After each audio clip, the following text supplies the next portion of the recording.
இன்னைக்கு வீடியோவில் diplopia sorting part 2 video பார்க்க போகிறோம்.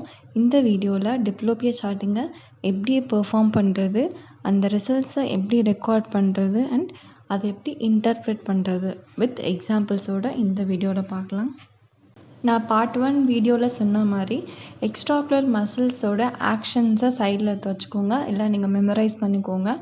ஸோ அது இருந்தால் தான் இதை இன்டர்ப்ரெட் பண்ணுறதுக்கு ஈஸியாக இருக்கும். ஃபஸ்ட்டு டிப்ளோபியா சார்ட்டை எப்படி பெர்ஃபார்ம் பண்ணுறதுன்னு பார்க்கலாம்.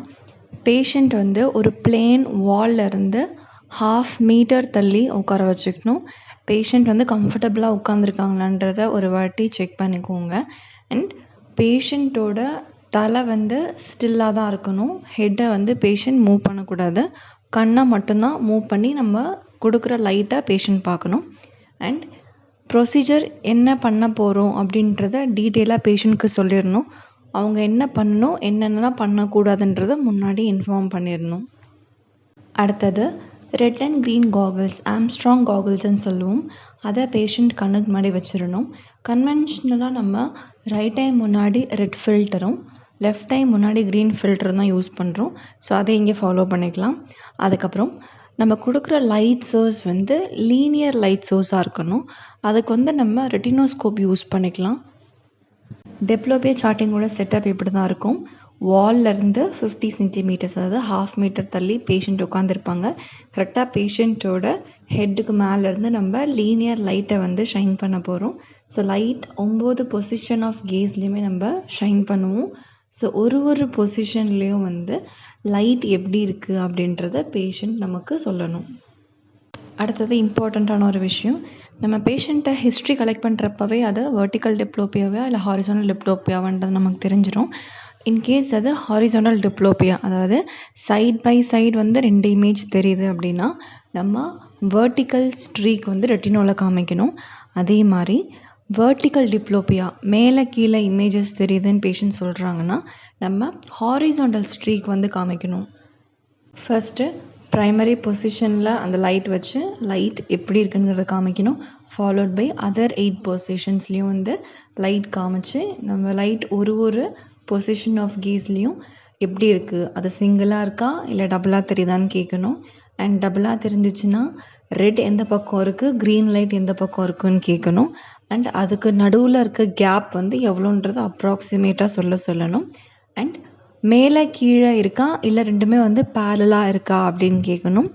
அடுத்தது இமேஜ் ஏதாவது டில்ட் ஆகியிருக்கா அப்படின்றது கேட்கணும். அப்படி டில்ட் இருந்துச்சுன்னா அது உள்பக்கமாக டில்ட் ஆகிருக்கா இல்லை அவுட் சைடாக டில்ட் ஆகிருக்கான்றதும் கேட்டுக்கணும்.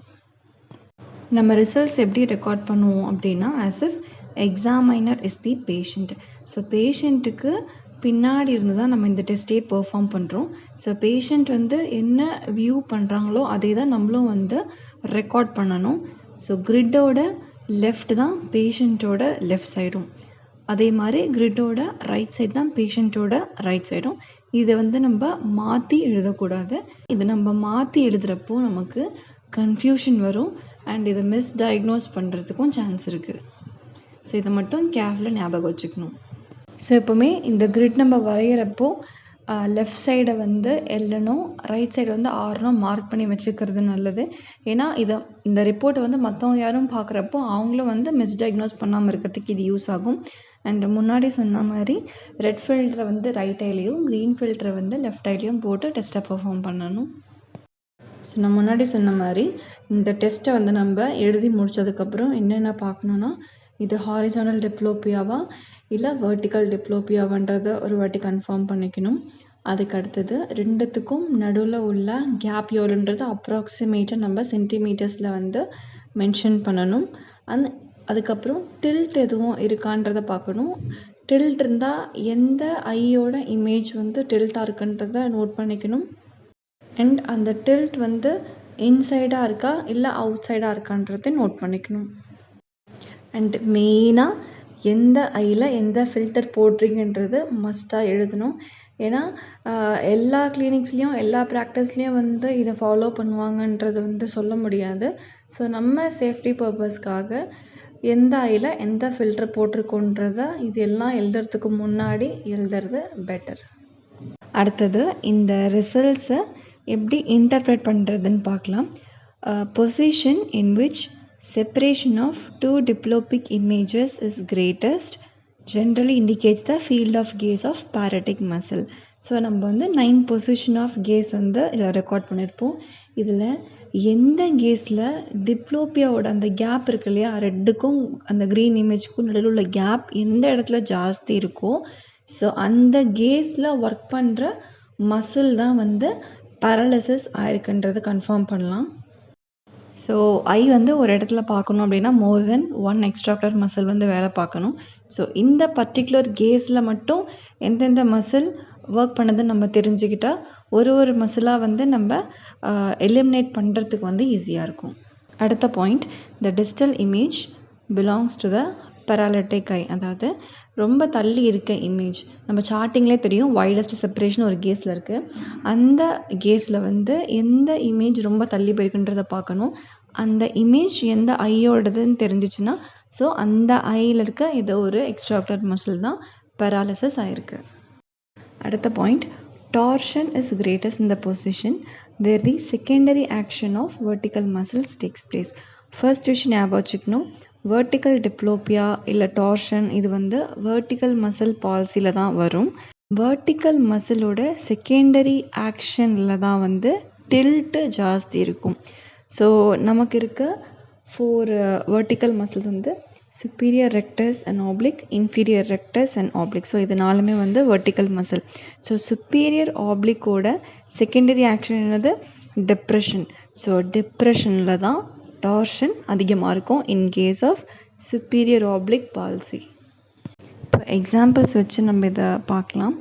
ஸோ லெஃப்ட் கேஸ் எது, ரைட் கேஸ் எது அப்படின்றத நான் சார்ட்டில் மென்ஷன் பண்ணியிருக்கேன். அண்ட் எந்த கண்ணில் எந்த ஃபில்டர் போட்டிருக்குன்றதை மென்ஷன் பண்ணிட்டேன். இந்த சார்ட்டில் நமக்கு ஃபர்ஸ்ட்டு பார்த்தோன்னே தெரியறது இது வந்து ஒரு horizontal diplopia. So images side by சைடில் தான் இருக்கே தவிர மேலே கீழே கிடையாது. அடுத்தது மேக்ஸிமம் செப்பரேஷன் எந்த கேஸில் இருக்குன்னு பார்க்கணும். இங்கே மேக்ஸிமம் செப்பரேஷன் ரைட் கேஸில் இருக்குது.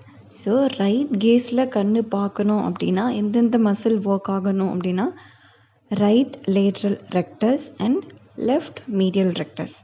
ஸோ இந்த 2 மசிலில் ஏதோ ஒரு மசில் தான் பேரலிசிஸ் ஆகிருக்கு. இது ரெண்டுத்தில் எப்படி ஃபில்டர் பண்ணுறது அப்படின்னா மோஸ்ட் டிஸ்டல் இமேஜ் எதுன்னு பார்க்கணும். ஸோ ரொம்ப தள்ளி போயிருக்க இமேஜ் எதுன்னா ரைட், அதாவது ரெட் இமேஜ் தான் தள்ளி போயிருக்கு. அந்த ரெட் இமேஜ் எந்த ஐயோடதுன்னா ரைட் ஐ. ஸோ அப்போ ஃபைனல் மசில் எதுனா ரைட் லேட்ரல் ரெக்டஸ். ஸோ இந்த மசில் தான் வந்து பேரலிசிஸ் ஆகிருக்கு. ஸோ இது வந்து எப்படி நம்ம டபுள் கன்ஃபார்ம் பண்ணுறது அப்படின்னா லேட்ரல் ரெக்டஸோட வேலை என்னென்னா வந்து வெளியில் பார்க்குறது, அதாவது அப்டக்ஷன். ஸோ அப்டக்ஷன் ஃபெயிலியர் ஆகிறப்போ நமக்கு ஈசோ டீவியேஷன் வந்து இருக்கும். அண்ட் ஈசோ டீவியேஷனில் ஃபர்ஸ்ட்டு வீடியோலாம் சொல்லியிருப்பேன், டிப்ளோப்பியா வந்து அன்க்ராஸ்டாக தான் இருக்கும். ஸோ ரைட் ஐயில் பார்க்குற இமேஜ் ரைட் சைட்லேயே தான் இருக்கும், லெஃப்ட் ஐயில் பார்க்குற இமேஜ் லெஃப்ட் சைடில் இருக்கும். ஸோ இதை வச்சு நம்ம லேட்ரல் ரெக்டஸ் பால்சி வந்து கன்ஃபார்ம் பண்ணிக்கலாம். அடுத்த எக்ஸாம்பிள் பார்க்கலாம். ஸோ இது வந்து வெர்டிக்கல் டிப்ளோப்பியா. ஏன்னா இமேஜஸ் வந்து மேலே கீழே இருக்க ரைட் கேஸ் எது லெஃப்ட் கேஸ் எதுன்றதை நோட் பண்ணிக்கோங்க. அண்ட் எந்த கண்ணில் எந்த ஃபில்டர் போட்டிருக்கோன்றதை நோட் பண்ணியாச்சு. ஸோ இங்கே மேக்ஸிமம் செப்பரேஷன் எந்த கேஸில் இருக்குதுன்னு பார்த்தா லெஃப்ட் சைடு இருக்குது, லெஃப்ட் சைடில் கீழே இருக்குது. ஸோ இது வந்து லீவோ டிப்ரெஷன். ஸோ லீவோ டிப்ரெஷனில் எந்தெந்த மசில் ஆக்ட் ஆகுது, left inferior rectus and right superior oblique. So இந்த 2 மசிலில் ஏதோ ஒரு மசில் தான் பேரலிசிஸ் ஆகிருக்கு. அடுத்து பார்க்க வேண்டியது மோர் டிஸ்டல் இமேஜ். ஸோ எந்த இமேஜ் ரொம்ப தள்ளி இருக்குது, green image. So green image எந்த ஐயோடையது, லெஃப்ட் ஐயோடையது. So left inferior rectus palsy. இன்னொரு விஷயம் என்னென்னா இன்ஃபீரியர் மசில்ஸ் எல்லாமே இப்சிலேட்ரல் சைட் தான் வந்து டில்ட் ஆகும். ஸோ இன்ஃபீரியர்ஸில் என்னென்ன மசில் இருக்குது, inferior oblique and inferior rectus. So left eye வந்து பேரலிசிஸ் ஆகிருக்குன்னா இமேஜ் டில்ட் வந்து லெஃப்ட் சைடில் இருக்கும். And superior oblique and superior rectus வந்து டில்ட் வந்து ஆப்போசிட் சைடில் இருக்கும். ஸோ லெஃப்ட் சைட் டிஃபெக்ட் இருக்குன்னா இமேஜ் வந்து ரைட் சைடில் டில்ட் ஆகிருக்கும். ஸோ ஞாபகம் வச்சுக்கோங்க, இன்ஃபீரியர்ஸ் வந்து இப்சிலேட்ரல் சைடு, சுப்பீரியர்ஸ் வந்து சவுண்ட் சைடு வந்து டில்ட் ஆகும்.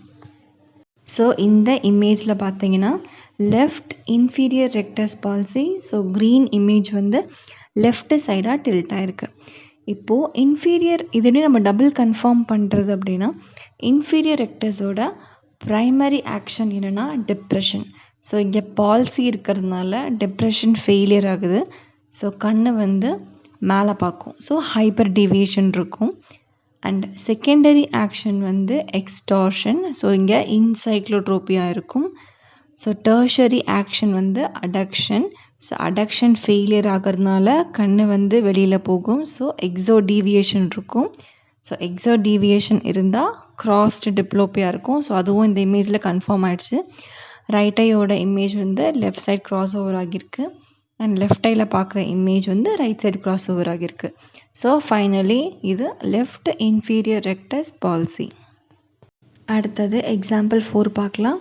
ஃபர்ஸ்ட் நோட் பண்ண வேண்டியது இது ஒரு வெர்டிக்கல் டிப்ளோப்பியா. ஏன்னா இமேஜஸ் வந்து மேலே கீழே இருக்குது. ஸோ கண்டிப்பாக வெர்டிக்கல் மசில் பால்சி தான். அடுத்த பாயிண்ட் மேக்ஸிமம் செப்பரேஷன் எங்கே இருக்குதுன்னு பார்க்கணும். ஸோ இது வந்து லெஃப்ட் சைட் கீழே இருக்க இமேஜ் தான் ரொம்ப செப்பரேஷன் இருக்குது. ஸோ லீவோ டிப்ரெஷனில் இருக்குது. லீவோ டிப்ரெஷனில் எந்தெந்த மசில் ஒர்க் ஆகணும்? Left inferior rectus and right superior oblique. So outer most image வந்து எந்த கண்ணோடையதுன்னு பார்த்தா ரைட் சைடு தான். ரைட் இமேஜ் தான் வந்து தள்ளி போயிட்டு டில்ட்டாக இருக்குது. நான் முன்னாடி சொன்ன மாதிரி சுப்பீரியர் மசில் எஃபெக்ட் ஆச்சுன்னா சவுண்டு சைடு, அதாவது ஆப்போசிட் சைடு வந்து டில்ட்டாக இருக்கும். இன்ஃபீரியர் மசில் எஃபெக்ட் ஆச்சுன்னா இப்சிலேட்ரல் சைடு, அதாவது சேம் சைடே வந்து டில்ட்டாக இருக்கும். ஸோ இதை வச்சு பார்க்குறப்போ ரைட் ஐயோட சுப்பீரியர் ஆப்ளிக் பால்சின்னு கன்ஃபார்ம் ஆயிடுச்சு. ஸோ சுப்பீரியர்ஸ் வந்து ஆப்போசிட் சைட் டில்ட் ஆகும். ஸோ இங்கே பார்த்தீங்கன்னா ரெட் இமேஜ் வந்து லெஃப்ட் சைடாக டில்ட் ஆகிருக்கு. அண்ட் ஆப்ளிக் மசில்ஸ் பால்சியில் எப்போவுமே டிப்ளோப்பியா அன்கிராஸ்டாக தான் இருக்கும். ஸோ இந்த இமேஜில் பார்த்தீங்கன்னா ரைட் இமேஜ் ரைட் சைட்லேயும் லெஃப்ட் இமேஜ் லெஃப்ட் சைட்லேயும் இருக்குது. ஸோ கன்க்ளூஷனாக மெயினான இந்த பாயிண்ட்ஸ் மட்டும் நீங்கள் ஞாபகம் வச்சுக்கணும். ஹாரிசாண்டல் டிப்ளோப்பியான்னு பார்த்துக்கோங்க அண்ட் வெர்டிக்கல் டிப்ளோப்பியான்னு பார்த்துக்கோங்க. ஹாரிசாண்டல்னால் ஹாரிசாண்டல் மசில் பால்சி இருக்கும். வெர்டிக்கல் டிப்ளோப்பியானா வெர்டிக்கல் மசில் பால்சி. அடுத்தது மேக்ஸிமம் செப்பரேஷன் எந்த கேஸில் இருக்குதுன்னு பார்த்துக்கோங்க. அந்த கேஸில் எந்தெந்த மசில் வந்து இன்வால்வ் இருக்குன்னு செக் பண்ணிக்கோங்க. அண்ட் மோர் டிஸ்டல் இமேஜ், அதாவது தள்ளி போயிருக்க இமேஜோ இல்லை டில்ட் ஆயிருக்க இமேஜோ எந்த கண்ணோடையதுன்னு பார்த்துட்டு அந்த மசிலை வந்து ரவுண்ட் பண்ணுங்கள். இதை ரீகன்ஃபார்ம் பண்ணுறதுக்கு பேஷண்ட்டுக்கு எந்த மாதிரி டீவியேஷன் இருக்குதுன்னு பார்த்துக்கோங்க. அது கிராஸ் டிப்ளோப்பியாவா இல்லை அன்கிராஸ் டிப்ளோப்பியான்னு பார்த்துக்கோங்க. ஸோ இதுதான் டிப்ளோப்பியா சார்ட்டிங்.